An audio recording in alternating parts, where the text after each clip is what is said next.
Hey, careful.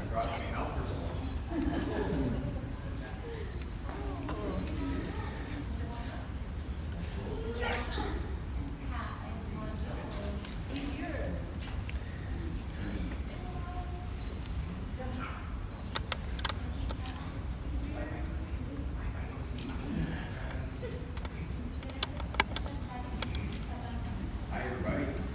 Great to see you. Thank you very much for having me today.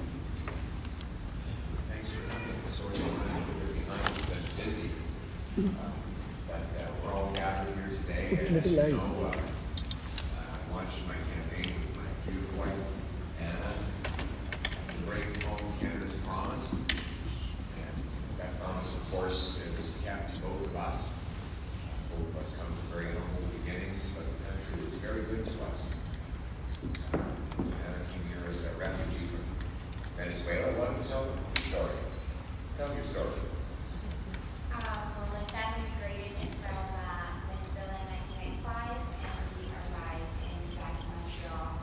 We lived in the east end of Montreal, where my father's first job was to collect fruit and vegetables. So that was the only thing he could do. We didn't speak the language, and education was not recognized here. And so we worked really, really hard. Eventually, my father had to work 3 jobs, but he's made it. He made a promise, and today he's a small business owner, and he lives not too far from here.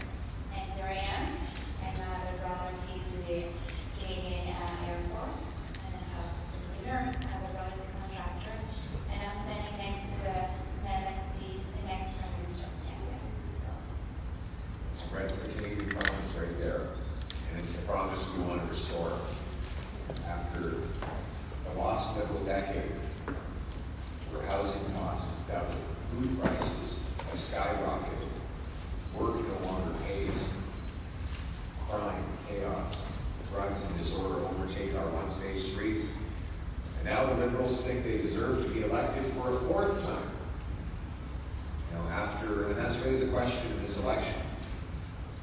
Do you believe that the Liberals deserve a 4th election in power after they doubled your housing costs, doubled food bank lineups, doubled our debt, and weakened our country against the Americans? Or do you think it's time to put Canada first with a new conservative government that will axe taxes, build homes, lock up criminals, secure our borders, fix immigration, rebuild our forces, and stand up to Donald Trump from a position of strength? And that's the choice. A 4th term of Liberals in power, or a new conservative government to put Canada first for a change. And that change is going to be beautiful. Today I just announced we'll be passing a 15% income tax cut for the average worker in Canada. That'll save a couple of average workers who have a family together almost $2,000. It'll make work more rewarding. It will encourage people to take that extra shift, work that extra hour, earn that extra bonus. It will allow us to allow our local workers to spend more money at businesses, who will then be able to hire yet more workers who will pay yet lower taxes. It will strengthen the growth in our economy to bring home more jobs and opportunity for all of us. It's part of my bringing home tax cut on work, energy, investment, and home building. We're also going to take the GST off new homes to lower the cost of buying a place. We'll incentivize municipalities to speed up permits, free up land, and cut development charges to build 15% more every single year.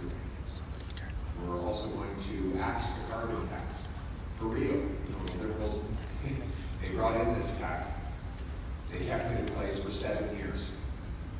And now they're going to hide it from the gas stations for 30 days leading up to the election, even while they keep the carbon tax law in place, which would allow them to put it back up at the pumps within mere days of winning a 4th term in power. Mr. Carney also said he wants an industrial carbon tax on our steel,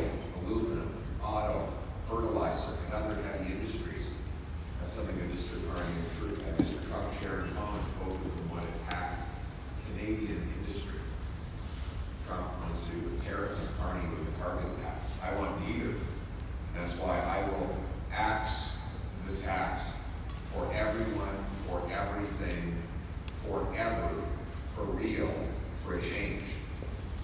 We'll be cutting taxes on every Canadian in this country. The income tax cut I announced today will save everybody money. Every single person who pays income tax will pay less because we're doing it on the lowest bracket. And those at the bottom, waitresses, the baristas, people who make minimum wage, they will save in percentage terms the most. But every Canadian taxpayer will pay less and have a chance to get ahead by bringing home more. But talking about bringing home, we have to bring home our resource jobs for a change. After 10 years of Liberals blocking pipelines, mines, LNG plants, and other resources, they've driven $500 billion to the U.S., making us more reliant on the Americans and unable to sell our products to other countries around the world. Well, I will repeal the No New Pipelines Law, C-69, repeal the Liberal energy cap to let our oil and gas sector grow, hire, and build. I will also bring in something called shovel-ready zones, where we get all the governments to agree to provide permits for large industrial projects before we even get an application. In these areas, there will be a map that says in this zone, you can build a data center, a power plant, a pipeline, a mine, a nuclear plant, as long as it meets the specifications and standards that are required. You have your permit pre-authorized so that they can go immediately. Right now, it takes 17 years to get a permit for a mine. 17 years. In other countries, it takes about 17 months. I'm going to get it down to a year. My goal is to get it down to 6 months, but maximum a year, so that we can unlock the literally trillions of dollars of potential. We can build pipelines and LNG export plants on our coast so that we can sell our oil and gas to Europe and Asia rather than giving it to the Americans at a discount. We're going to also bring home more paychecks for our trades workers. We'll fund union training halls to train 350,000 young people in trades, boots, not suits. Break back with only $4,000 apprenticeship grants the Liberals are taking away. We're also going to allow our brilliant immigrants to earn bigger paychecks by passing a blue seal. This will be a national professional standard for every licensed profession. So immigrants who come here can quickly take a test, prove they're qualified, and get licensed to work as doctors, nurses, architects, engineers, earning bigger paychecks, reducing wait times in our hospitals. This will do 20,000 immigrant doctors and 32,000 immigrant nurses. But it takes 7 or 8 years for them to go through all the bureaucracy, even when they're already qualified. Not because they can't do the job, but because they can't afford taking 6 years off of work without income to go through all the courses and training that they already did. When I got my eye surgery done, you might have noticed I've lost a shot. The technician, he goes to UAE to do eye surgeries.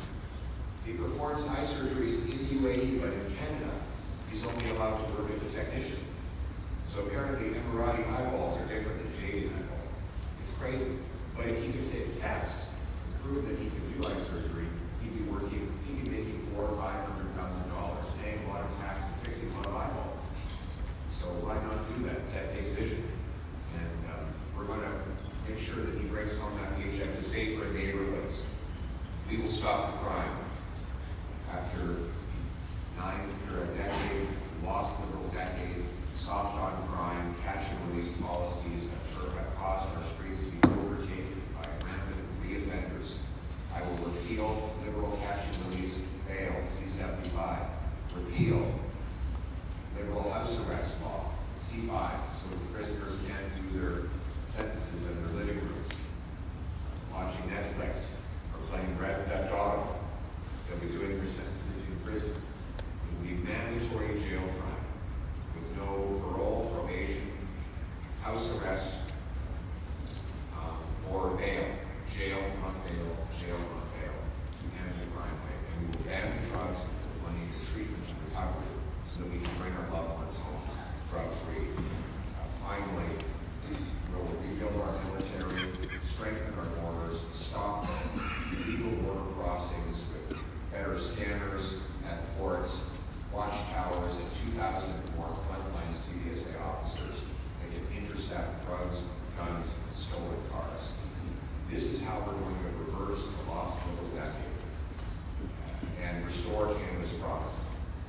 That's the choice. Do we want liberals to be in power for a fourth time?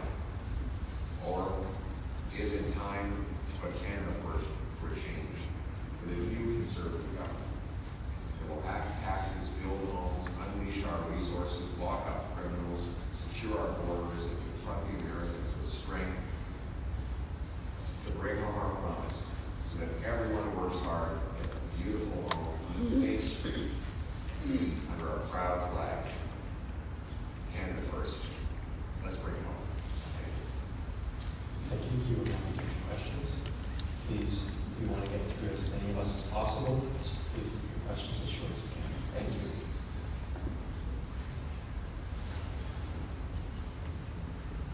Good morning, Mr. Bowyer.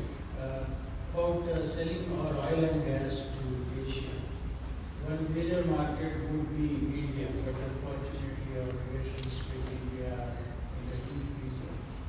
So how would you bring the relations back to a level of being cordial where we can avail of that market? And secondly, on track to on assisted dying, it's making a lot of people with disabilities and mental illnesses vulnerable. So would you cancel that policy? Thank you. Thank you. Well, after the lost liberal decade, we see that we can't export our goods to India or anywhere else. Why? Because we don't have an LNG plant. We have a free trade agreement with Europe, but we can't sell LNG or oil to Europe. Why? Because we don't have a pipeline to get it to the Atlantic, and we don't have export plants to ship it out. Same on the West Coast. We have no operating LNG export plants. Now, this might seem kind of specialized, but this is our single biggest export. By far, 75% of our trade surplus is just oil and gas. So we are talking about hundreds of billions of dollars that we are denying ourselves because radical liberal environmental policies block pipelines and LNG plants. I will repeal C-69, the no new pipelines liberal law. I will grant rapid approval for LNG plants on both the West Coast and the East Coast. I'll create shovel-ready zones where they are pre-approved to go ahead. And, giving the Liberals a fourth term in power after they've blocked all of these projects will only make it worse. What we need is a Canada First conservative government that brings change so we can sell these products overseas. For example, the National Bank estimates that if India were to replace its coal-fired plant increases with Canadian natural gas, it would reduce global emissions of greenhouse gases by 2.5 billion tons. Because gas is cleaner than coal. 2.5 billion tons is 3 times the emissions of all of Canada. That, to me, sounds like a much better way to fight climate change than impoverishing our people with the radical net zero agenda that led to the lost liberal decade of the last 10 years. Thank you. Thank you. From the Photos Oxygen Media, Dr. Moon is Mrs. What is your policy for attracting foreign investments, especially what we witness here in the Canadian economy, a lot of investments have been out of the south, and how do you deal with our neighbors who have very aggressive economic plans? Very good question. After the lost liberal decade, we've lost $500 billion of investment. $500 billion more Canadian dollars have gone to America to invest than have come back. And then here's the result.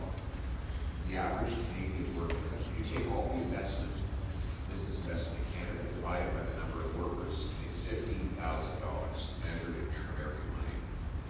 If you do that measurement for the States, it's $28,000. So the average American worker gets twice as much investment in his tools and technology every single year, a number that compounds and grows again and again. It's no wonder we're falling behind. And our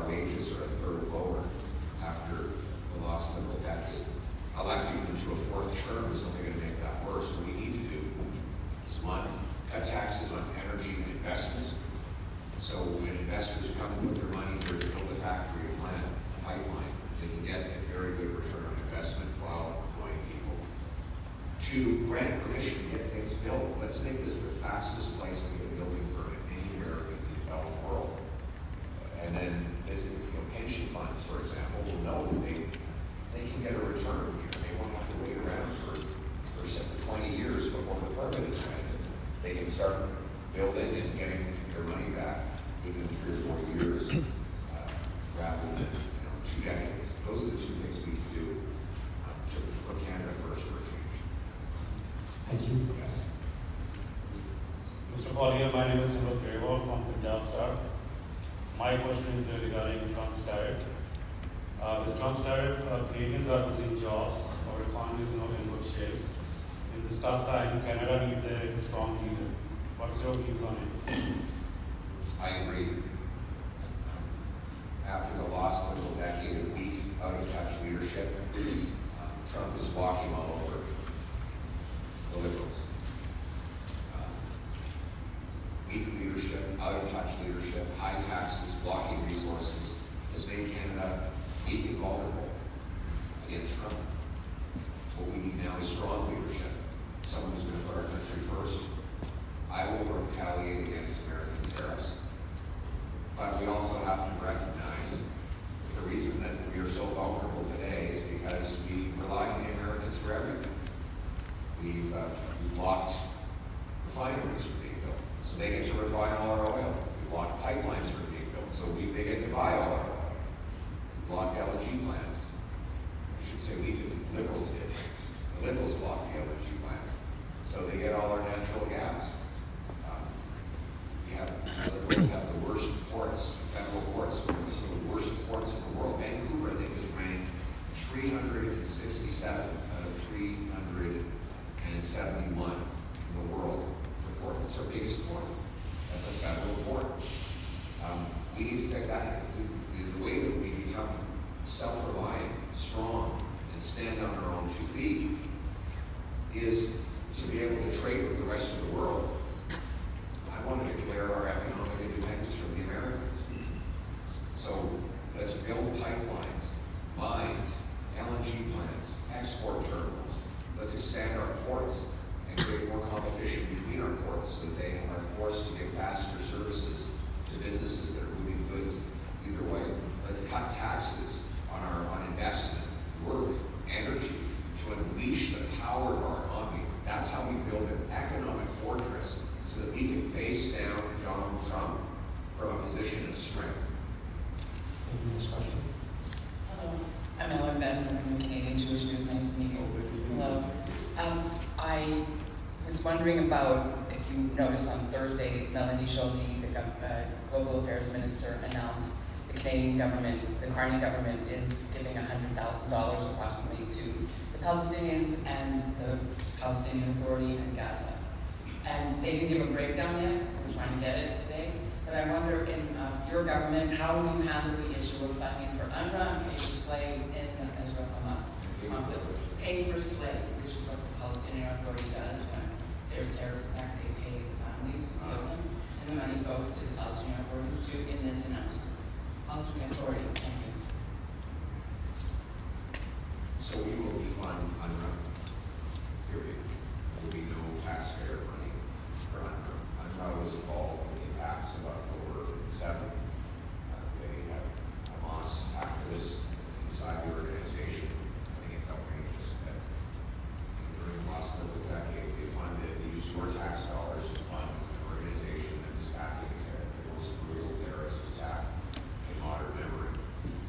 We will defund dictatorships, and we will direct foreign aid away from governments altogether towards real NGOs that don't engage in terrorism but provide relief to people in distress and in need. So you could expect us to eliminate all taxpayer-funded support for terrorist organizations abroad. And also we will be fighting anti-Semitism at home. We will lock up the anti-Semitic rioters. We will deport from Canada anyone who is here on a visa that it breaks the law, commits a crime. And we will provide more support to places of worship for security to protect against fire bombings and other violence. That's the overall approach we take. It's terrible that after a decade of liberals, we have this rampant division, divisiveness. We never had this before. Before the lost liberal decade, people came from all around the world, different religions and backgrounds. They didn't fight with each other here on our streets. They might have disagreed about a foreign conflict. They might have argued about it in a coffee shop. They didn't fire along each other. They didn't rampage through the streets and attack businesses based on ethnicity. That wasn't something we had in Canada. I want to get back to the Canadian promise. We're all Canadians. We're all united. Thank you. Next question. Dear Beijer family, and I got our first couple in just months. I'm Roxana from TV as a Ukrainian Canadian who lived in Ukraine for 30 years before moving to Canada to make my Canadian dream come true. I cannot really see the similar parallels between Russia and Ukraine relationship and Canada and the US relationship right now. A large nuclear state, Russia, was telling that there is no just a state like Ukraine, and it better become part of Russia. And later, when Ukraine asserted its sovereignty and territorial integrity, Russia simply attacked and started a full-scale war. So do you think that Canada is facing not only an economic threat, but also a threat of physical conflict with the USA? Thank you. Look, our dispute is not with the American people. It is with, fortunately, the U.S. president who has made unjustified threats